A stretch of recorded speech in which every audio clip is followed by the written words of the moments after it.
Chia seeds ಕಾಮಕಸ್ತೂರಿ ಬೀಜ ಅಂತೇಳಿ ಹೇಳ್ತೀವಿ. ನೀರಲ್ಲಿ ನೆನೆಗಾಕೊಂಡು ಸೇವನೆ ಮಾಡುವಂಥದ್ದು. ಬಹಳ ಜನ ಆಲ್ರೆಡಿ ತೊಗೋತಾ ಇರ್ತೀರ, ಭಾಳ ಜನಕ್ಕೆ ಇದ್ರ ಬಗ್ಗೆ ಗೊತ್ತಿರೋದಿಲ್ಲ. ಸೊ ಈ ಸೀಡ್ಸ್ಗಳನ್ನು ಯಾರೆಲ್ಲ ತೊಗೋಬೋದು, ಯಾರೆಲ್ಲ ತೊಗೋಬಾರ್ದು, ಆ್ಯಂಡ್ ಯಾವ ರೀತಿ ತೊಗೋಬೇಕು, ಯಾವೆಲ್ಲ ಕಂಡೀಷನ್ಸಲ್ಲಿ ಇದು ಹೆಲ್ಪ್ ಆಗುತ್ತೆ ಅನ್ನೋದನ್ನು ಇವತ್ತಿನ ಸಂಚಿಕೆಯಲ್ಲಿ ತಿಳ್ಕೊಳ್ಳೋಣ.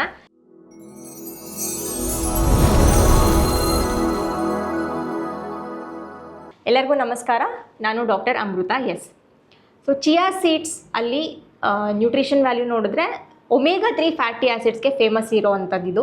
ಸೊ ಒಮೆಗಾ 3 ಫ್ಯಾಟಿ ಆ್ಯಸಿಡ್ಸ್ ಜಾಸ್ತಿ ಇರುತ್ತೆ. ಹಾಗೆ ಭಾಳಷ್ಟು ವೈಟಮಿನ್ಸ್ ಮತ್ತು ಮಿನರಲ್ಸ್ ಇರುತ್ತೆ ಇದರಲ್ಲಿ, ಆ್ಯಂಡ್ ಫೈಬರ್ ಜಾಸ್ತಿ ಇರುತ್ತೆ. ಸೊ ಹಾಗಾಗಿನೇ ಇದು ನಮಗೆ ಹೆಲ್ತ್ಗೆ ತುಂಬಾ ಒಳ್ಳೆಯದು. ಸೊ ಇದನ್ನು ಯಾರೆಲ್ಲ ಸೇವನೆ ಮಾಡಬಹುದು ಅಂತ ಅಂದರೆ, ಯಾರಿಗೆ ಮಲಬದ್ಧತೆ ಸಮಸ್ಯೆ ಇರುತ್ತೆ, ಕಾನ್ಸ್ಟಿಪೇಷನ್. ಸೊ ಮಲಬದ್ಧತೆ ಸಮಸ್ಯೆ ಇರೋರಿಗೆ ಇದು ಒಂದು ಮಸ್ಟ್ ಇನ್ಕ್ಲೂಡ್ ಫುಡ್ ಅಂತಲೇ ಹೇಳ್ಬೋದು. ಸೊ ಇದನ್ನು ನೀರಲ್ಲಿ ನೆನೆಗಾಕೊಂಡ್ಬಿಟ್ಟು ಪ್ರತಿದಿನ ಸೇವನೆ ಮಾಡೋದ್ರಿಂದ ಮಲ ವಿಸರ್ಜನೆ ಈಸಿಯಾಗಿ ಆಗೋದಕ್ಕೆ ಹೆಲ್ಪ್ ಆಗುತ್ತೆ.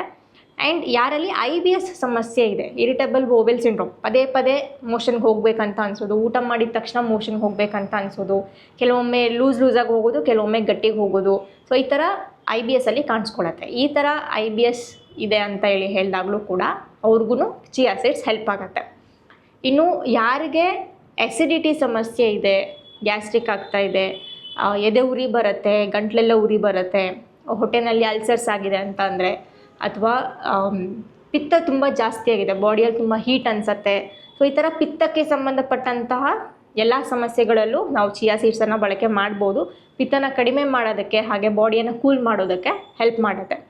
ಇನ್ನು ನೆಕ್ಸ್ಟ್ ಯಾರಲ್ಲಿ ವೆಯ್ಟ್ ಲಾಸ್ ಆಗಬೇಕು ಅಂತ ಇದೆ, ಅವರು ಕೂಡ ಚಿಯಾ ಸೀಡ್ಸನ್ನು ಇನ್ಕ್ಲೂಡ್ ಮಾಡ್ಕೋಬೋದು. ಇದರಲ್ಲಿ ಫೈಬರ್ ಜಾಸ್ತಿ ಇರೋದ್ರಿಂದ ನಿಮಗೆ ಹಸಿವು ಜಾಸ್ತಿ ಆಗೋದಿಲ್ಲ, ಬೇಗ ಹೊಟ್ಟೆ ತುಂಬ್ದಂಗೆ ಅನಿಸುತ್ತೆ. ಅದರಿಂದ ನಿಮಗೆ ಲಾಂಗ್ ಟೈಮ್ವರೆಗೂ ಹಸಿವಾಗದಿರೋ ಹಾಗೆ ನೋಡ್ಕೊಳ್ಳುತ್ತೆ. ಈ ರೀತಿ ವೆಯ್ಟ್ ಲಾಸ್ ಆಗೋದಕ್ಕೆ ಹೆಲ್ಪ್ ಮಾಡುತ್ತೆ. ಸೊ ವೆಯ್ಟ್ ಲಾಸ್ ಆಗಬೇಕಂತ ಇರೋರು ಡೆಫಿನೆಟ್ಲಿ ಚಿಯಾ ಸೀಡ್ಸನ್ನು ಇನ್ಕ್ಲೂಡ್ ಮಾಡ್ಕೋಬೋದು. ಹಾಗೆ ಯಾರಿಗೆ ಕೊಲೆಸ್ಟ್ರಾಲ್ ಕಡಿಮೆ ಮಾಡ್ಕೋಬೇಕು ಅಂತ ಇದೆ, ಕೊಲೆಸ್ಟ್ರಾಲ್ ಲೆವೆಲ್ಸ್ ಜಾಸ್ತಿ ಆಗಿದೆ ಅಂತೇಳಿ ಹೇಳಿದಾಗ ಅವರು ಕೂಡ ಚಿಯಾ ಸೀಡ್ಸನ್ನು ಇನ್ಕ್ಲೂಡ್ ಮಾಡ್ಕೋಬೋದು. ಇನ್ನು ಶುಗರ್ ಮತ್ತು BP ಯಲ್ಲೂ ಕೂಡ ಇದು ಹೆಲ್ಪ್ ಆಗುತ್ತೆ ಕಂಟ್ರೋಲ್ ಮಾಡೋದಕ್ಕೆ. ಆದರೆ ಶುಗರ್ ಮತ್ತು BP ಇರುವಂಥ ಪೇಷಂಟ್ಸ್ಗಳು ಆಲ್ರೆಡಿ ಅದನ್ನು ಕಡಿಮೆ ಮಾಡೋದಕ್ಕೆ ಟ್ಯಾಬ್ಲೆಟ್ಸನ್ನು ತೊಗೋತಾ ಇರ್ತಾರೆ. ಸೊ ತುಂಬ ಹೆಚ್ಚಾಗಿ ಚಿಯಾ ಸೀಡ್ಸನ್ನು ಇನ್ಕ್ಲೂಡ್ ಮಾಡ್ಕೊಳ್ಳೋಕೆ ಹೋಗಬಾರ್ದು. ವೆರಿ ಮೈಲ್ಡಾಗಿ ಇಟ್ಕೊಂಡಿದ್ರೆ ಇನ್ಕ್ಲೂಡ್ ಮಾಡಿಕೊಂಡ್ರೆ ಹೆಲ್ಪ್ ಆಗುತ್ತೆ. ತುಂಬ ಜಾಸ್ತಿ ತೊಗೊಂಡ್ಬಿಟ್ರೆ ನೀವು ಆಲ್ರೆಡಿ ಟ್ಯಾಬ್ಲೆಟ್ಸ್ ತೊಗೋತಿರ್ತೀರ, ಪ್ಲಸ್ ಚಿಯಾ ಸೀಡ್ಸನ್ನು ತುಂಬ ಜಾಸ್ತಿ ತೊಗೊಂಡ್ರೆ ಲೆವೆಲ್ಸ್ ತುಂಬ ಲೋ ಆಗಿಬಿಟ್ಟು ಮತ್ತೆ ಕಾಂಪ್ಲಿಕೇಶನ್ಸ್ ಆಗೋ ಚಾನ್ಸಸ್ ಇರುತ್ತೆ. ಸೊ ಡಯಾಬಿಟೀಸ್ ಮತ್ತು ಹೈ BP ಇರೋವಂಥವ್ರು ಸ್ವಲ್ಪ ಒಂದು ಪ್ರಿಕಾಷನ್ ಅಥವಾ ಸ್ವಲ್ಪ ಒಂದು ಕಾಷಿಯಸ್ ಆಗಿ ಇದನ್ನು ಯೂಸ್ ಮಾಡ್ಕೋಬೇಕಾಗತ್ತೆ. ಇನ್ನು ನೆಕ್ಸ್ಟ್ ಯಾರಲ್ಲಿ ತುಂಬ ಡ್ರೈನೆಸ್ ಇದೆ ಬಾಡಿಯಲ್ಲಿ, ಹಾಗೆ ಕೂದಲು ಉದುರ್ತಾ ಇದೆ ಅಂತೇಳಿ ಹೇಳಿದಾಗ, ಕೂದಲು ತುಂಬ ಒಣಗತ್ತೆ, ಡ್ರೈ ಹೇರ್ ಇದೆ, ಸ್ಕಿನ್ ಎಲ್ಲ ಡ್ರೈ ಆಗುತ್ತೆ ಅಂತ ಹೇಳೋರು ಕೂಡ ಹೈಡ್ರೇಟ್ ಮಾಡ್ಕೊಳ್ಳೋದಕ್ಕೆ ಚಿಯಾ ಸೀಡ್ಸನ್ನು ಯೂಸ್ ಮಾಡ್ಕೋಬೋದು. ಇದು ನಿಮ್ಮ ಬಾಡಿಯಲ್ಲಿರುವಂಥ ಮಾಯಿಶ್ಚರ್ನೆಸ್ ಏನಿದೆ, ಅದನ್ನು ಸ್ನಿಗ್ಧಾಂಶ ಏನಿದೆ ಅದನ್ನು ಹೆಚ್ಚಿಗೆ ಮಾಡುತ್ತೆ. ಸೊ ಕೂದಲು ತುಂಬ ಡ್ರೈ ಆಗುತ್ತೆ, ಸ್ಕಿನ್ ಡ್ರೈ ಇದೆ ಅಂದರೆ ಇದನ್ನು ಡೆಫಿನೆಟ್ಲಿ ಇನ್ಕ್ಲೂಡ್ ಮಾಡ್ಕೋಬೋದು. ಸೊ ಇದಿಷ್ಟು ಕಂಡೀಷನ್ಸಲ್ಲಿ ಚಿಯಾ ಸೀಡ್ಸ್ ತುಂಬ ಹೆಲ್ಪ್ ಆಗುತ್ತೆ.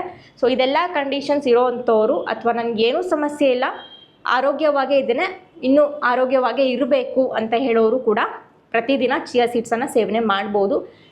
ಮಿನಿಮಮ್ 1/4 ಚಮಚೆ ಅಥವಾ ಮ್ಯಾಕ್ಸಿಮಮ್ 1 ಚಮಚೆಯಷ್ಟು ಚಿಯಾ ಬೀಜವನ್ನು ನೀವು ಸೇವನೆ ಮಾಡ್ಬೋದು. ಪ್ರತಿದಿನ ಸೇವನೆ ಮಾಡ್ಬೋದು, ನಿಮಗೆ ಸೂಟ್ ಆಗುತ್ತೆ ಅಂತೇಳಿ ಹೇಳಿದ್ರೆ.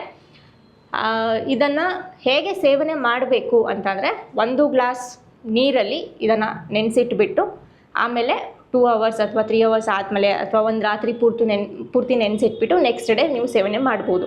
ಅಥವಾ ಒಂದೇ ಗ್ಲಾಸ್ ಒಂದೇ ಸಲ ತೊಗೋಬೋದು, ಅಥವಾ ನಿಮ್ಮ ಬಾಟಲಲ್ಲಿ ಹಾಕ್ಕೊಂಡ್ಬಿಟ್ಟು ದಿನ ಪೂರ್ತಿ ಆವಾಗ ಕೂಡ ಸೇವನೆ ಮಾಡ್ತಾ ಇರ್ಬೋದು. ಆದರೆ ಇದನ್ನು ನೆನೆಸ್ಬಿಟ್ಟೆ ಸೇವನೆ ಮಾಡಬೇಕಾಗಿರೋದು ತುಂಬ ಇಂಪಾರ್ಟೆಂಟ್ ಪಾಯಿಂಟು.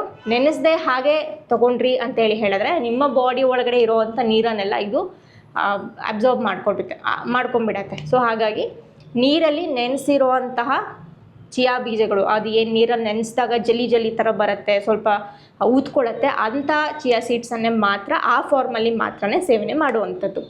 ಇನ್ನು ಯಾರೆಲ್ಲ ಸೇವನೆ ಮಾಡಬಾರ್ದು ಅಂತ ಅಂದರೆ, ಯಾರಿಗೆ ತುಂಬಾ ಕೋಲ್ಡ್ ಟೆಂಡೆನ್ಸಿ ಇರುತ್ತೆ, ಬೇಗ ಶೀತ ಆಗಿಬಿಡತ್ತೆ, ಅಥವಾ ಬಾಡಿ ಯಾವಾಗಲೂ ಕೋಲ್ಡ್ ಬಾಡಿ ಇದೆ, ಆ ಥರದವರು ಚಿಯಾ ಸೀಡ್ಸನ್ನು ತಿನ್ನಲೇಬಾರ್ದು ಅಂತಲ್ಲ, ಬಟ್ ತುಂಬ ಫ್ರೀಕ್ವೆಂಟಾಗಿ ತೊಗೊಳ್ಳಿಕ್ಕೆ ಹೋಗಬಾರ್ದು ಅಥವಾ ಪ್ರತಿದಿನ ತೊಗೊಳ್ಳಿಕ್ಕೆ ಹೋಗಬಾರ್ದು. ಯಾವಾಗಾದರೂ ಒಮ್ಮೊಮ್ಮೆ ಒಂದು 3-4 ಡೇಸ್ಗೆ ಒಂದು ಸಲನೋ ಅಥವಾ ವೀಕ್ಲಿ ಒಂದು ಸಲನೋ ನೀವು ಆ ಸೇವನೆ ಮಾಡ್ಬೋದು.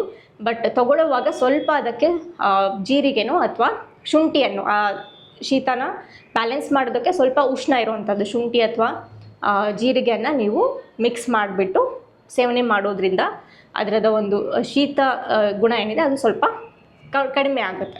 ಸೊ ತುಂಬ ಕೆಮ್ಮಿದೆ, ಕಫ ಇರೋವಂಥದ್ದು ಅಥವಾ ಕೋಲ್ಡ್ ಇದೆ, ಯಾವಾಗಲೂ ಮೂಗು ಕಟ್ಕೋತಾ ಇರುತ್ತೆ ಅಂತ ಹೇಳಿ ಹೇಳೋವಂಥವ್ರು, ಕೋಲ್ಡ್ ಟೆಂಡೆನ್ಸಿ ಏನಿರುತ್ತೆ ಅಥವಾ ಅಸ್ತಮಾ ಇರೋವಂಥವ್ರು ಈ ಚಿಯಾ ಸೀಡ್ಸ್ಗಳನ್ನು ಮಿತಿಯಲ್ಲಿ ವಿತ್ ಜಿಂಜರ್ ಅಥವಾ ಜೀರಾ ಜೊತೆಗೆ ಸೇವನೆ ಮಾಡೋದು ಉತ್ತಮ. ಸೊ ಇದಿಷ್ಟು ಚಿಯಾ ಸೀಡ್ಸ್ ಬಗ್ಗೆ ಇದ್ದಂತಹ ಮಾಹಿತಿ. ಮುಂದಿನ ಸಂಚಿಕೆಯಲ್ಲಿ ಸಬ್ಜಾ ಸೀಡ್ಸ್ ಬಗ್ಗೆ ತಿಳಿಸ್ಕೊಡ್ತೇನೆ. ಚಿಯಾ ಸೀಡ್ಸ್ಗೂ ಸಬ್ಜಾ ಸೀಡ್ಸ್ಗೂ ಬಹಳಷ್ಟು ಗೊಂದಲಗಳಿದೆ, ಅದ್ರ ಬಗ್ಗೆ ಕೂಡ ತಿಳಿಸ್ಕೊಡ್ತೇನೆ. ಅಲ್ಲಿವರೆಗೂ ಎಲ್ಲರೂ ನೋಡ್ತಾ ಇರಿ ತತ್ವಮಸಿ ಚಾನಲನ್ನು ಸಪೋರ್ಟ್ ಮಾಡಿ. ಎಲ್ಲರಿಗೂ ಒಳ್ಳೆಯದಾಗಲಿ. ನಮಸ್ಕಾರ.